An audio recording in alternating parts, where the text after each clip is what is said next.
আজ ভালোবাসার দিন, তাই তো? তো আমরা যখন কলেজে পড়তাম তখন সবে সবে উঠেছে এই ভ্যালেন্টাইন্স ডে। তখন এত কিছু বুঝতাম না, আর ভ্যালেন্টাইনও ছিল না সেভাবে। কিন্তু এখন বেশ লাগে, ছেলে মেয়েগুলো যখন জোড়ায় জোড়ায় যায়, বেশ তার আগে কত কিছু ডে যায়, চকলেট ডে, টেডি ডে। তো তোমরা তো বেশ গুছিয়ে সুন্দর করে খাওয়া দাওয়া করছো, এদিকে জিমও করছো, কিন্তু যে ইনটেকগুলো হচ্ছে তাহলে সেখানে কি হবে? সেটার জন্য তো ভাবা দরকার যে আজকে পর্যন্ত আমরা যে খাওয়া দাওয়াটা করছি তারপর থেকে তাহলে কি হবে।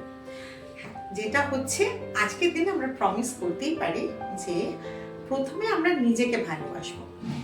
এটা অনেকে বলতেই পারে যে এটা স্বার্থপরতা, কিন্তু না, স্বার্থপরতা নয়। কেন? যে আজকে যদি আমি নিজেকে না ভালোবাসতে পারি, আমি তোমাকে কি করে ভালোবাসবো?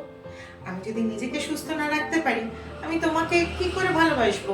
মানে আমাকে মন থেকে এবং শরীর থেকে তো সুস্থ থাকতে হবে, তাই নিজেকে ভালোবাসতে হবে। আর এই ভালোবাসার সম্পর্কটা মা ছেলের হতে পারে, মেয়ে বাবার হতে পারে, প্রেমিক প্রেমিকার হতে পারে, হাজব্যান্ড ওয়াইফের হতে পারে। কিন্তু বেসিক জায়গাটা হচ্ছে একটা মানুষ আর একটা মানুষকে যখন ভালোবাসছে, সেই ভালোবাসার আগে নিজেকে ভালোবাসতে হবে। তাহলে নিজেকে ভালোবাসতে গেলে কি করতে হবে? আমাদের কিছু নিয়ম প্রতিদিন মেনে চলতে হবে। যেরকম আমাদের সারাদিনে মানে রাত্রিবেলা অন্তত 7 থেকে 8 ঘন্টা ঘুমোতে হবে, আমার প্রয়োজন মতো পরিমিত জল খেতে হবে, এবং দিনে 1টা থেকে 2টো ফল খেতে হবে।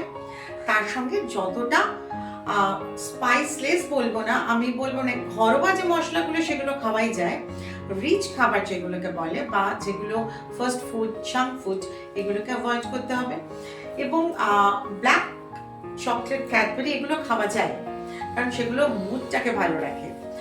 আর তার বাইরে কোল্ড ড্রিঙ্কস বা হার্ড ড্রিঙ্কস এগুলো না খাওয়াই ভালো, কারণ তাতে আমাদের কিন্তু কিডনিটাকে এফেক্ট করে, আমাদের লিভারটাকে এফেক্ট করে, এবং আমাদের ফ্যাটটাকে অনেকটা পরিমাণে জমিয়ে দেয়। আর কি করতে হবে? আমাদের জিম, ওয়ার্কআউট যে কোনো একটা কিছু করতে হবে। আমরা সেটা হাঁটতে পারি, যোগা করতে পারি, যেটা খুশি। আর তার সঙ্গে যেটা অবশ্যই করতে হবে সেটা হচ্ছে মেডিটেশন করতে হবে। মেডিটেশন করলে কি হবে? আমরা মন থেকে শান্ত হব, আর মন থেকে শান্ত হলে আমরা কি করতে পারবো? যে আমাদের ডিসিশন মেকিং গুলো এবং আমাদের যে ক্রেভিং গুলো হয়, হঠাৎ হঠাৎ ক্রেভিং, মানে রাত দুপুরে মনে হচ্ছে ফ্রিজের ওই কোনায় তো আইসক্রিমটা রাখা আছে, আমাকে যেন ডাকছে, কিংবা ক্যাবিনেটের ওই কর্নারে চানাচুরটা যেটা আমার খাওয়া বারণ, সেটা যেন ডাকছে।